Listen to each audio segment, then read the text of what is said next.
यदि मानव का शरीर मिल जाए, मानव का शरीर अगर प्राप्त हो जाए और ये शरीर मिलने के बाद यदि आप हम जितने मनुष्य संसार में जन्मे हैं, जितने मानव संसार में जन्म लिए हैं,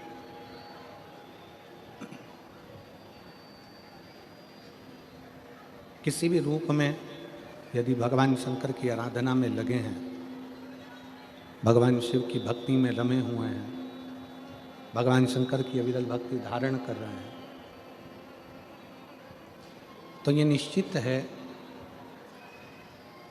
कि कहीं ना कहीं भगवान शंकर की करुणा, भगवान शंकर की उपासना का फल है, जो पूर्व में आपने और हमने किया होगा, जो आज भगवान शंकर ने सूरत नगर में ये शिव महापुराण की कथा करवा कर आप और हमको श्रवण कराया।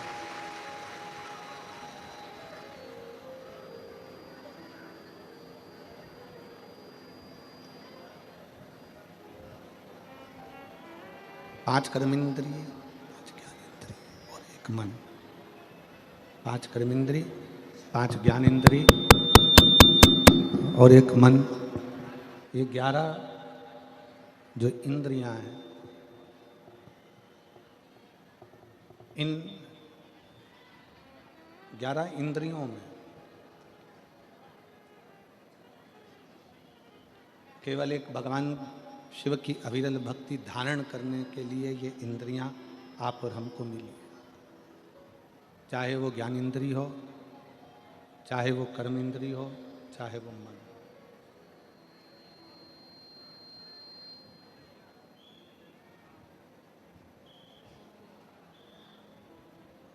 कोई कह रहा था कि गुरुजी, शंकर जी के मंदिर में जाने से, शिव जी के मंदिर में पहुंचने से, शंकर जी के मंदिर में जाने से, भगवान शंकर के मंदिर में पहुंचने से, भगवान शंकर के मंदिर में पहुंचने से, जाने से क्या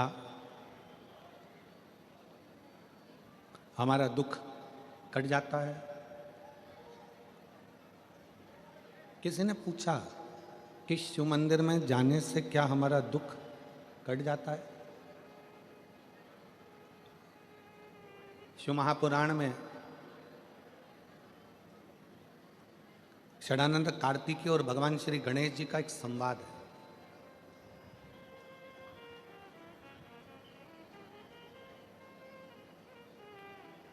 गणेश जी का और षडानंद कार्तिकेय जी का एक संवाद है, जिसमें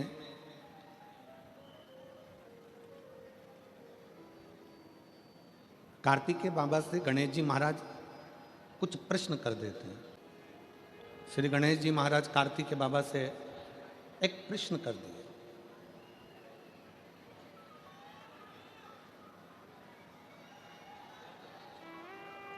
आवाज नहीं आ रही है, आवाज मालूम है। कार्तिकेय बाबा गणेश जी के प्रश्न को सुनकर, गणेश जी के संवाद को सुनकर तुरंत उत्तर देते हैं।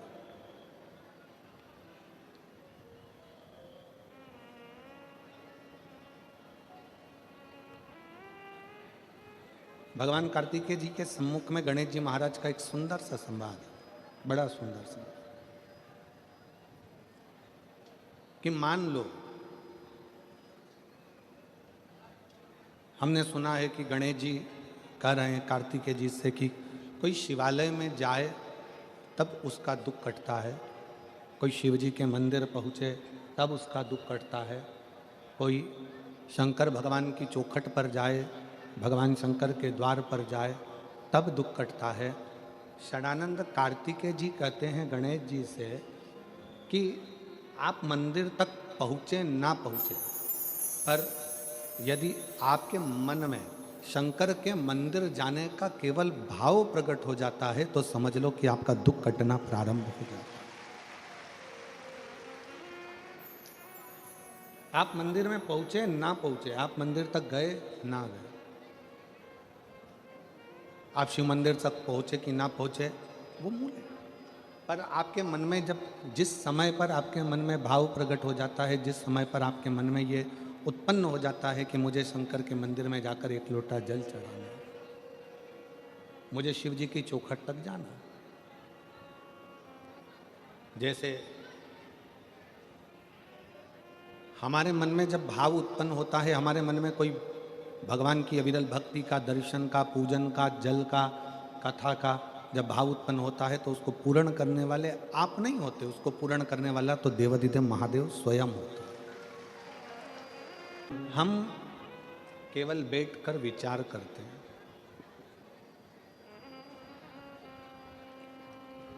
हमने पहले भी कथा में कहा,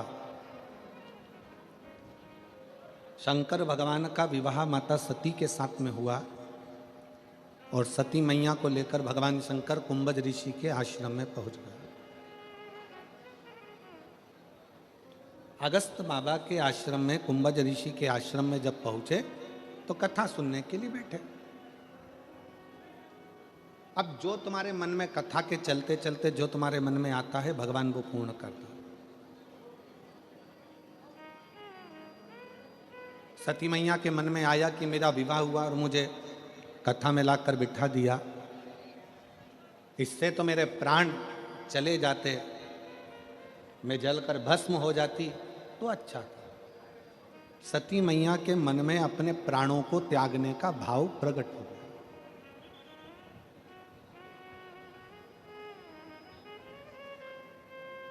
सती मैया के मन में अपने प्राण त्यागने का भाव प्रकट हुआ और शंकर जी के मन में यह भाव आया कि मैं कैसे भी एक बार राम जी का दर्शन कर लूं। और दोनों की मनोकामना, कथा चलते चलते कुंभज ऋषि कथा कर रहे हैं, अगस्त ऋषि कथा कर रहे हैं और उन दोनों के मन में यह भाव प्रकट हो रहा है। एक सती माँ सोच रही है मैं प्राणों को त्याग दूं और शंकर जी विचार कर रहे हैं मुझे राम का दर्शन हो जाए। कथा सुनते सुनते आपके मन में जो भाव प्रकट होता है, मेरा भोलेनाथ उसको पूर्ण कर देता है। सती मैया के मन में जो भाव आया तो सती माता अपने पिता के घर में जलकर भस्म हो गई।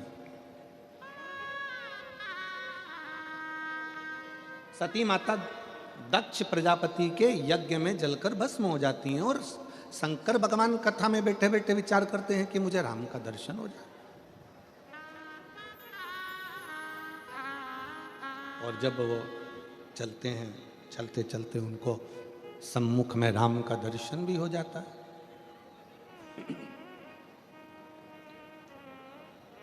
आपकी कामना क्या है?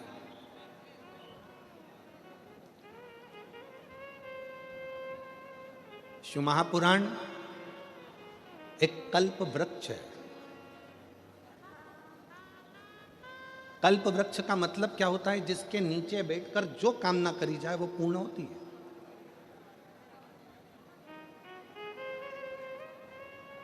एक व्यक्ति जंगल में से निकलकर जा रहा था और एक पेड़ के नीचे, एक वृक्ष के नीचे वो बैठ गया। बैठे बैठे उसके मन में आया कि बहुत तेज भूख लग रही है, कहीं से भोजन आ जाए तो अच्छा। चांदी की थाली में सोने के कटोरे लगकर उसके लिए भोजन आ गए। उसने भोजन कर लिया। उसको नहीं मालूम कि मैं किस वृक्ष के नीचे बैठा हूं। उसको यह अंदाजा नहीं है कि मैं किस वृक्ष की छांव में बैठा हूं। इस वृक्ष की छांव में जो मांगूंगा वो मुझे मिलेगा।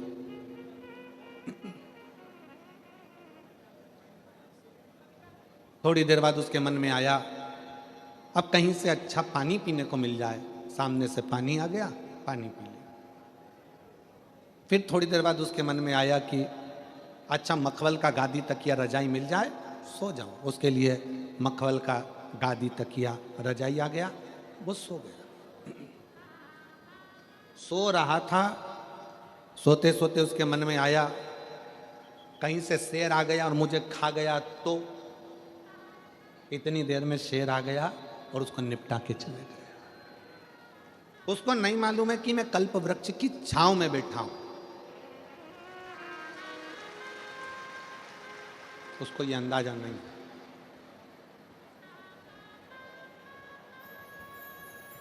उसको यह मालूम नहीं है कि मैं कल्प वृक्ष की छांव में बैठा हूं।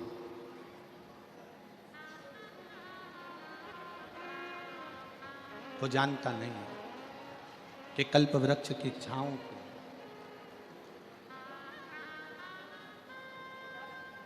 बस उस कल्प वृक्ष की छांव में वो भोजन याद करा, भोजन आ गया, पानी याद करा, पानी आ गया। कल्प वृक्ष की छांव में उसने गादी तकिया याद किया, गादी तकिया आ गया। कल्प वृक्ष की छांव में उसने शेर को याद किया, शेर आकर उसको खाकर चले भी गए। उसको नहीं मालूम कि मैं कल्प वृक्ष की छांव में बैठा हूं। जो मांगता वो उसको मिल जाता। शिव महापुराण की कथा सूरत नगर में हो रही है। कई गुजरात के सूरतियों भाइयों से निवेदन करूंगा, सूरत में रहने वाले मेरी बहनों से, मेरी जीजियों से, मेरे जीजाओं से निवेदन करूंगा। कई लोगों को अभी अंदाजा नहीं है कि शिव महापुराण वो कल्प वृक्ष है जिसके पंडाल में बैठकर जो मांगा जाता है वो प्राप्त हो जाता है। यहां शिव महापुराण का केवल पंडाल नहीं होता, यहां शंकर 7 दिन तक विराजमान होता है।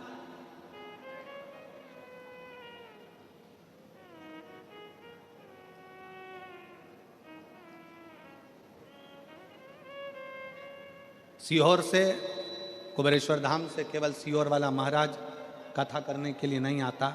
हमने पहले भी कहा कि सीहोर वाले महाराज पंडित प्रदीप मिश्रा की सामर्थ्यता नहीं है कि वो शिव पुराण की कथा बाँच दे।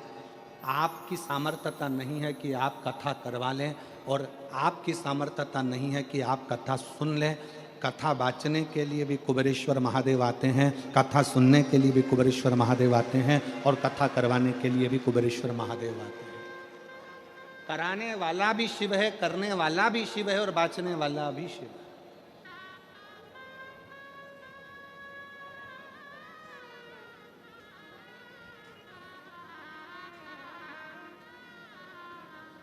हम तो बाबा के भरोसे चले,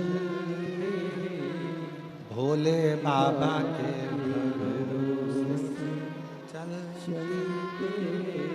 ये दुनिया वाले जलते, ये दुनिया वाले जलते, हम तो बाबा के भरोसे चलते, हम तो बाबा के भरोसे चलते। यहाँ कोई दूसरा नहीं है। शिव महापुराण पंडाल, शिव महापुराण जिस भूमि पर होता है 7 दिन वो भूमि तुम पंडाल में जगह नहीं मिले। हमने पहले भी कथाओं में कहा, अपने साथ में लेकर चला करो 1 छाता, 2 पानी की बोतल, 1 बिछाने का और 1 ओढ़ने। 2 पानी की बोतल किसके लिए है? 1 अपने लिए, 1 अपनी अड़ोसन पड़ोसन पीछे वाली धड़ोसन के लिए। उसके अपन किसी को कुछ नहीं दे सकते, अपनी पड़ोसन को थोड़ा सा पानी तो पिला सकते हैं।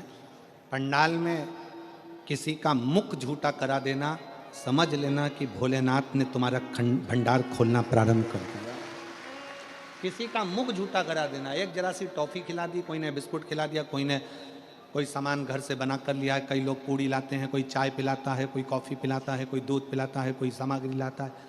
रात दिन लोग सेवा करते हैं।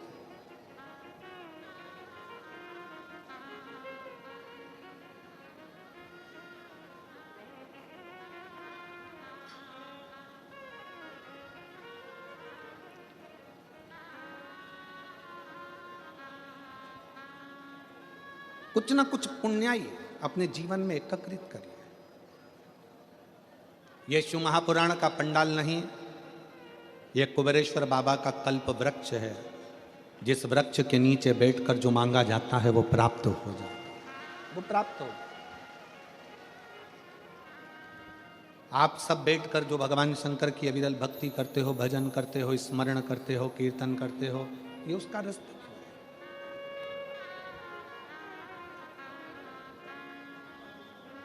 किस रूप में शिव यहाँ आते हैं, किस रूप में भोलेनाथ यहाँ बैठकर कथा का रस तत्व ग्रहण करते हैं, किस रूप में भगवान शंकर कथा का वाचन करते हैं, और किस रूप में हम अभिमन्यु जी पाटिल जी को, सुनील पाटिल जी को, सम्राट जी को, संदीप जी पाटिल जी को, इनको इतना कहेंगे कि कथा सम्राट भाई आप हो, संदीप भाई आप हो, अभिनव जी आप हो, तथा शंकर इस सूरत में आपको चुना है अपनी कथा के माध्यम से अपनी कथा को कराने के। कहीं शिव की उदारता से, कहीं शंकर की करुणा से।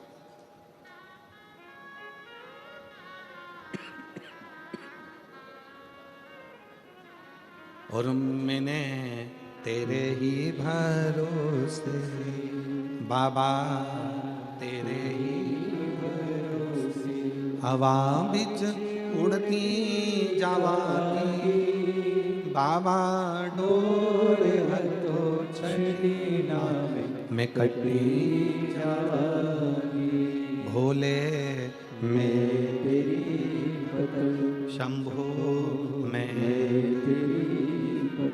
किस रूप में भगवान शंकर आते हैं, किस रूप में भगवान शंकर कथा बाँचते हैं, किस रूप में भगवान शंकर कथा सुनते हैं, किस रूप में भगवान शंकर कथा करवाते हैं, ये वही जान सकते। आपकी हमारी सामर्थ्यता नहीं है।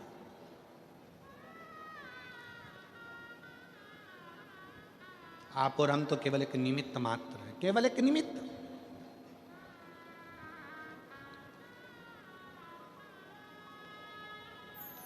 षडानंद कार्तिकेय जी ने गणेश जी से कहा, यदि आपके मन में मंदिर जाने का भाव प्रकट हो गया, आपके मन में शंकर जी की भजन करने का भाव प्रकट हो गया, आपके मन में शिव महापुराण की कथा सुनने का भाव प्रकट हो गया, आपके मन में एक लोटा जल शंकर जी को चढ़ाने का भाव प्रकट हो गया, तो समझ लो कि भगवान शंकर तुम्हारे दुख काटना प्रारंभ कर दिए हैं। अब तुम्हारे इस जीवन में दुख तकलीफ नहीं आ सकती। मन में भाव आ गया।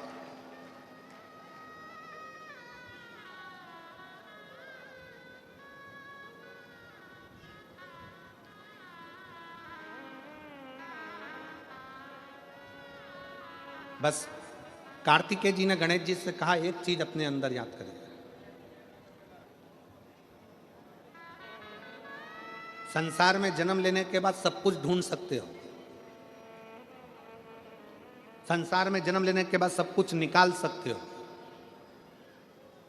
संसार में जन्म लेने के बाद सब कुछ ढूंढ लोगे, निकाल लोगे, पर संसार में जन्म लेने के बाद, दुनिया में आने के बाद व्यक्ति सब कुछ ढूंढ सकता है, सब कुछ निकाल सकता, पर दुनिया में आने के बाद व्यक्ति, संसार में आने के बाद व्यक्ति अपनी गलती नहीं ढूंढ सकता और अपनी गलती नहीं निकाल सकता।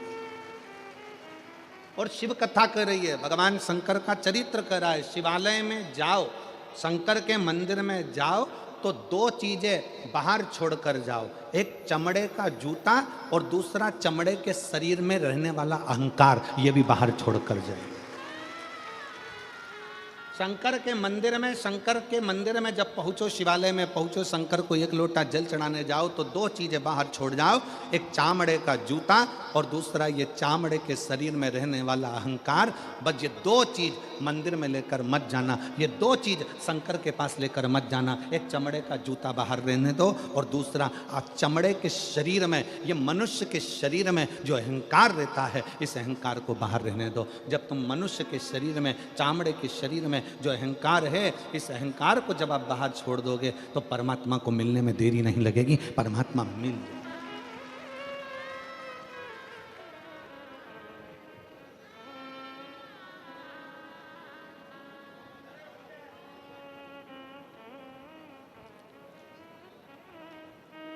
किसी ने कहा, गुरुजी आपने एक बार कथा में कहा कि भगवान चामड़े का जूता बाहर करो, चामड़े का शरीर में रहने वाला अहंकार बाहर करो। भगवान तो उस गजासुर के चमड़ी पर भगवान धारण कर लेते हैं, गजासुर की चमड़ी को मृगछाला पहन लेते हैं, वो भी तो चामड़ा ही है। हमारा निवेदन है, एक बार शिव महापुराण की कथा को जरा ध्यान से पढ़िएगा, ध्यान से सुनिएगा। शिव महापुराण की कथा में वर्णन आता है, ये गजासुर, ये मृगछाला भगवान जो अपने शरीर पर धारण करे हैं, ये कोई साधारण नहीं है। उस मृगछाला को धारण करने वाले उस जीव से पूछो कि उसने भगवान की कितनी भक्ति करी होगी, तब भगवान से प्रार्थना करा कि मेरी चमड़ी भी आपके शरीर के उस किसी काम में आ जाए, आपके चरण रख जाए, आपके चरण की रज रख जाए, बस इतनी कृपा कर दो कि इसको अपने साथ में।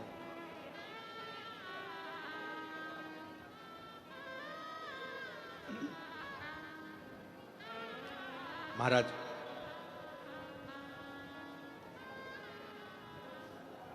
हम तो कहेंगे कि हर पल हर घड़ी शिव को, हर पल हर घड़ी भगवान शंकर को, हर पल हर घड़ी भगवान देवादिदेव महादेव को अपने दिल की बात कहते हैं, अपने मन की बात कहते हैं, अपने हृदय की बात देवादिदेव महादेव को सुनाते हैं। उसके मंदिर में जाओ, सेवा में लीन हो।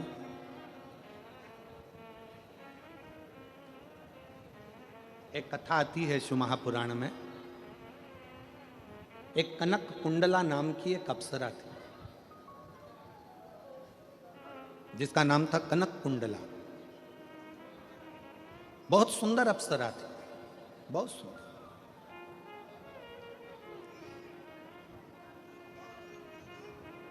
वो कनक कुंडला इंद्र की सभा में भी नाचती, देवताओं की सभा में जाकर नृत्य करती, सुंदर भी बड़ी थी। उसके शरीर का, उसका चेहरे का आकर्षण खींच लेता था। बहुत सुंदर थी कनक कुंडला। कनक कुंडला के मन में एक भाव था, मैं इंद्र की सभा में नाची हूं, मैं देवताओं की सभा में नाची हूं, मैं सारे देवों की सभा में नाची हूं, मैं सारे देवों को आसक्त कर लेती हूं अपने नृत्य से, अपने गान से, अपनी विद्या से। केवल एक की सभा में नहीं नाची और एक की सभा में नहीं पहुंची। देवताओं की सभा में तो पहुंची, पर देवों का भी जो देव है वो महादेव की सभा में आज तक में जाकर नाची नहीं। महादेव की सभा में आज तक नहीं नाची। अब उस कनक कुंडला को कौन समझाए? तुमरुका जी ने एक बार प्रश्न किया था भगवान शंकर से कि प्रभु, सारी दुनिया में लोग नृत्य करते हैं, सारी दुनिया में लोग नाचते हैं, कूदते हैं, बहुत बहुत नृत्य करते हैं। देव ऋषि नारद भी चारों तरफ घूम घूम कर श्रीमन नारायण गायन करता है, नाचते हैं, श्रीमन नारायण स्मरण करते हैं। पर हे देवादिदेव महादेव, आपकी सभा में, आपकी साक्षी में, आपके सामने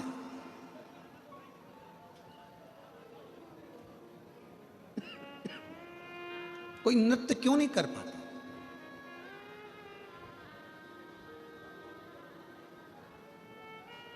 आपके सम्मुख में देवादिदेव महादेव की साक्षी में कोई नृत्य क्यों नहीं कर पाता?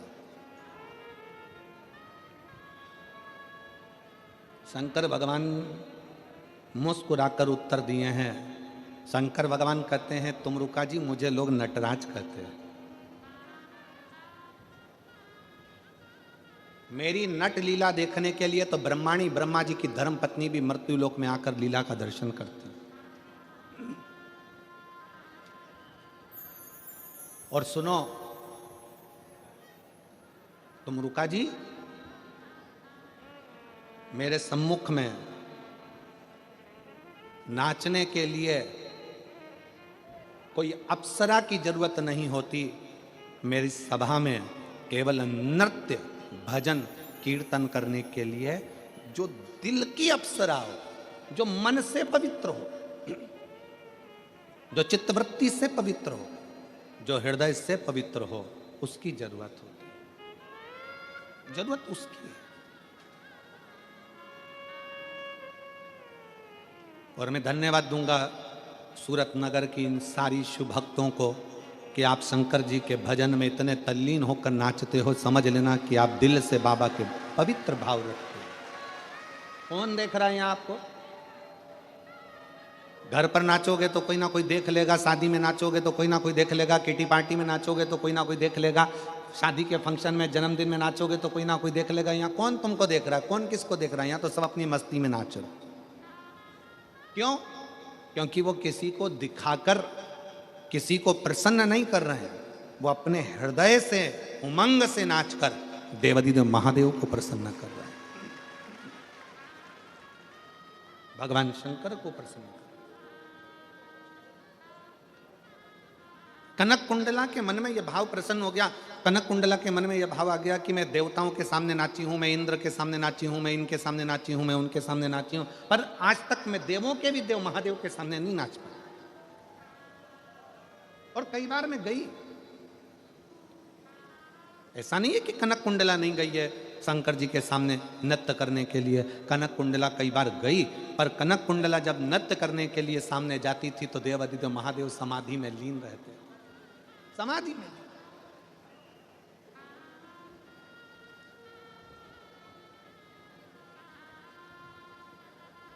और शंभु शरणे पड़ी मांगो घड़ी रे, दुख काटो दया करी दर्शन आपो। शंभु शरणे पड़ी मांगो घड़ी रे घड़ी, दुख काटो दया करी दर्शन आपो। कनक कुंडला कई बार पहुंची भी है,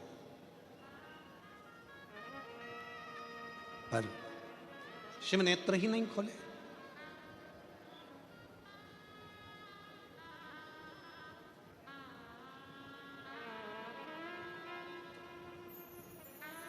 आप में से कितने लोग हैं जिन्होंने कभी जिंदगी में एक आध बार शंकर जी के मंदिर में दिया लगाया हो?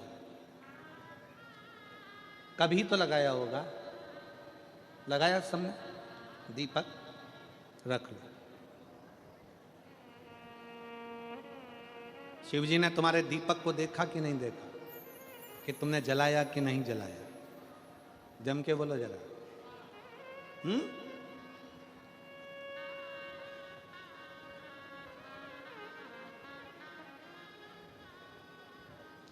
तुमने दिया लगाया, दीपक जलाया, शंकर जी ने देखा कि नहीं देखा?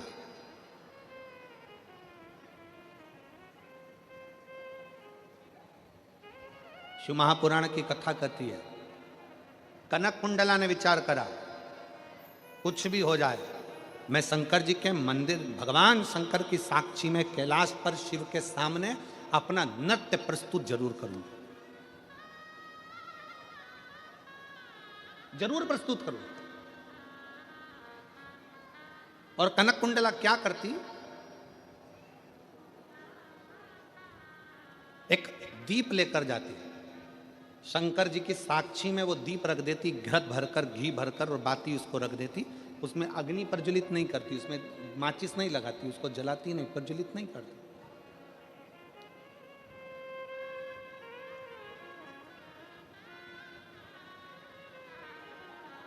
और कनक कुंडला अपने नृत्य को प्रस्तुत करने लगती। आज कनक कुंडला ने भगवान शंकर से प्रार्थना करी कि मैं आपको नृत्य दिखाने के लिए नहीं आई हूं, मैं तो केवल आपका दर्शन करने के लिए आई हूं। भोले बाबा, मेरे शरीर को दिखाने के लिए, मेरे स्वरूप को दिखाने के लिए नहीं आई हूं, आपके चरण की रज पाने के लिए आई हूं। मेरे भोले बाबा, अगर आज मेरा नृत्य करते करते ये दीप अपने आप जल जाए तो मैं समझूं कि मेरे शंकर ने भले मुझे नहीं देखा, पर दीप के माध्यम से मुझे बता दिया कि मैं तेरे नृत्य को स्वीकार करता हूं। एक दिन निकल गया, 2 दिन निकल गया, 3 दिन निकल गया, 4 दिन निकल गया, 5 दिन निकल गया, 5 महीने निकल गए, 5 वर्ष निकल गए, 50 वर्ष निकल गए, 100 वर्ष निकल गए, 5000 वर्ष निकल गए, और कनक कुंडला अपने नृत्य को करती रही, करती रही, करती, दीप लगा, दीप रखा।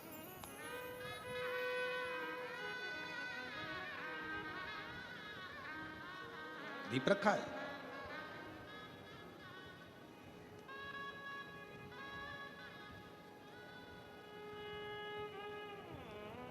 तभी एक रत्नभद्र नाम का एक यक्ष आया, और रत्नभद्र नाम का यक्ष आया, पृथ्वी पर भ्रमण करता करता करता करता रत्नभद्र नाम का यक्ष कैलाश के नजदीक में शिव की आराधना करने के लिए, तुरंत शंकर की आराधना करने के लिए बैठ गया। शिव की आराधना करने रत्नभद्र बैठा,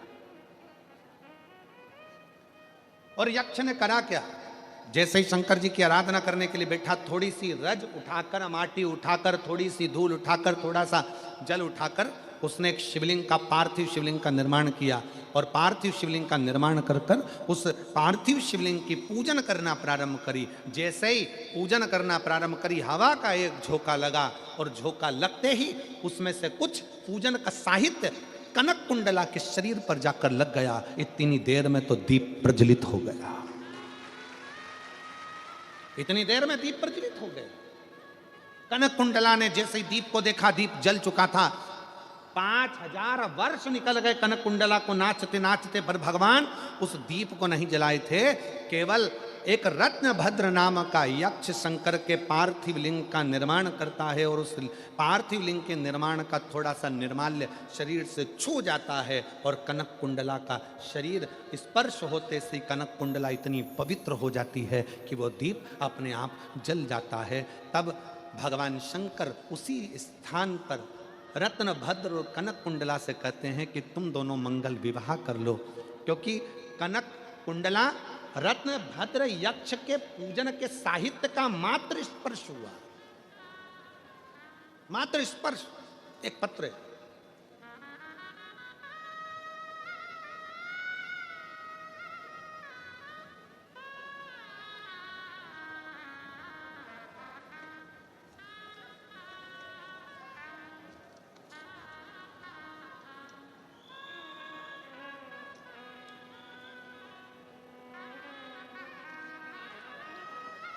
मैं माधुरी अविनाश सोनवड़े, मेरे पति अविनाश अशोक सोनवड़े, मैं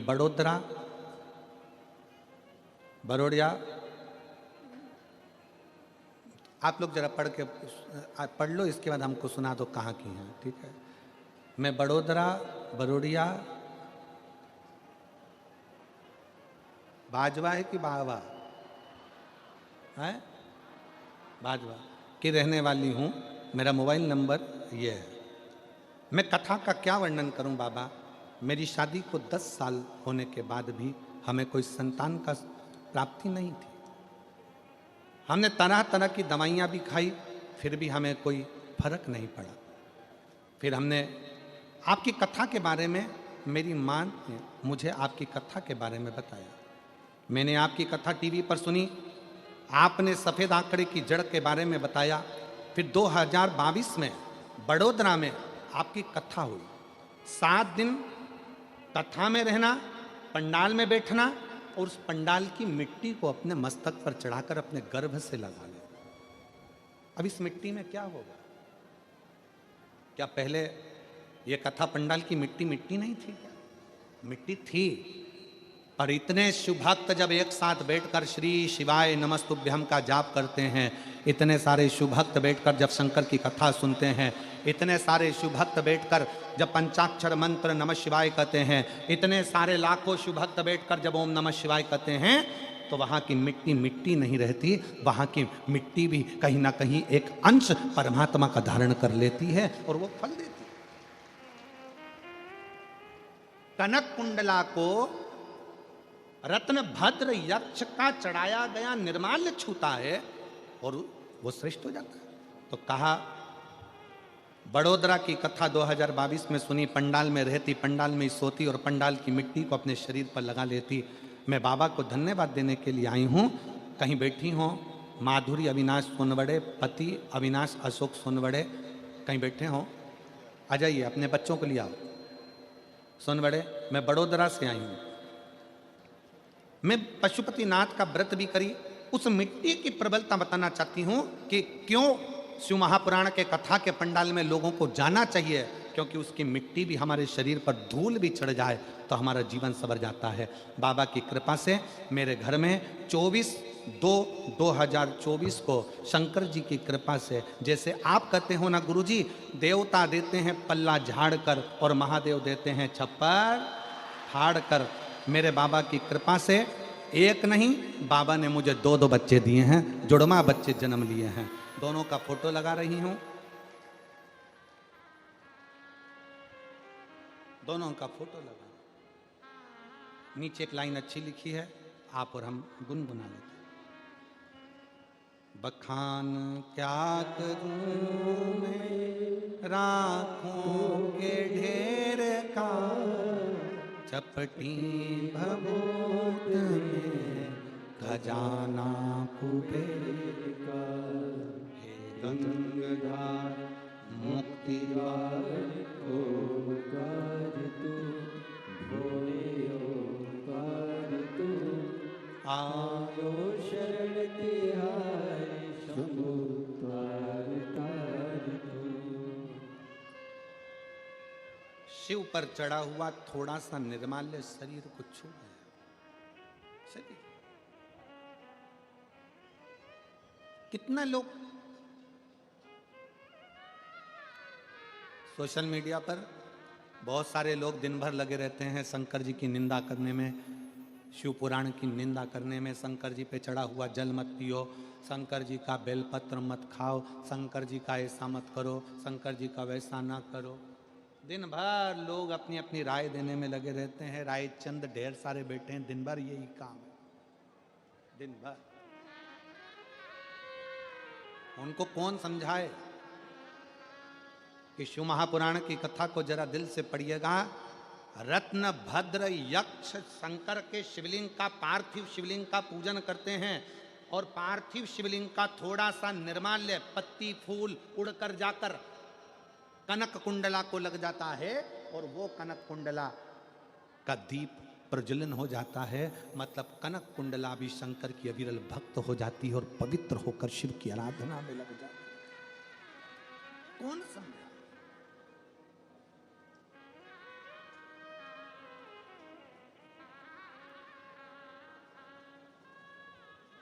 इसीलिए आप लोगों से कहते हैं कि शिव के सिवा कहीं दिल, शिव के सिवा कहीं दिल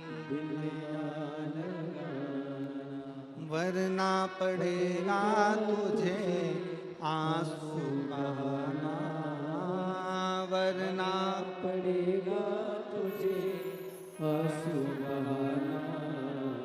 शिव के सिवा कहीं दिल ना लगाना, शिव के सिवा कहीं दिल ना लगाना। आप करो शंकर की आराधना, आप जितना बन सकता है शिव की आराधना करिए।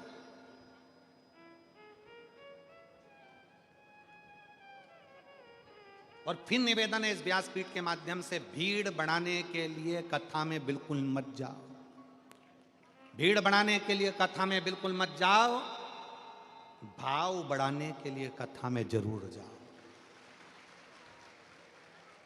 शंकर के प्रति अपने भीतर भाव प्रकट करिए।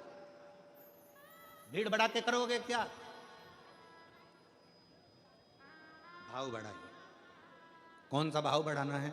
कथा में जाऊंगी, कथा सुनूंगी, कथा का स्मरण करूंगी, कथा का रस तत्व ग्रहण करूंगी।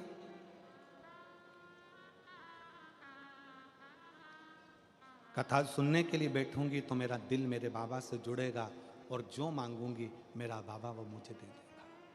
जो कुछ एक पत्नी को जब अपने पति से कुछ अच्छा चाहिए होता है तो वो एकदम नहीं बोलती है, दिन की तलाश करती है, जिस दिन इनका मूड अच्छा होगा उस दिन मांगूंगी।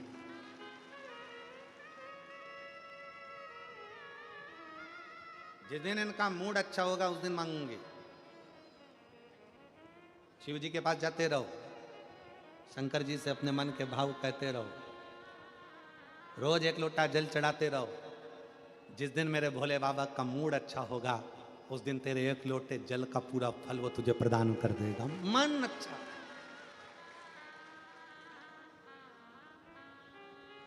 कल हम कह रहे थे आशीष को कि आशीष ये सूरत की कथा तो 22 तारीख को पूर्ण हो जाएगी और साकरी की कथा 24 तारीख से प्रारंभ हो जाएगी 30 तारीख तक।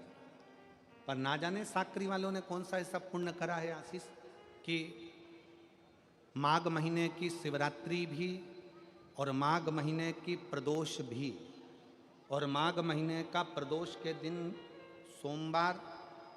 सोमवार भी 27 तारीख को पड़ रहा है, प्रदोष भी 27 तारीख को पड़ रही है और महीने की शिवरात्रि भी 27 तारीख को पड़ रही है, तीनों का समागम। हमने कहा ना जाने साकरी में जो कथा है 24 तारीख से 30 तारीख तक, भगवान जाने कौन सा भाग्य लिख कर लेकर आए हैं जहां पर कथा 1 बजे से 4 बजे तक साकरी महाराष्ट्र में धुलिया जिले के अंतर्गत होने जा रही है।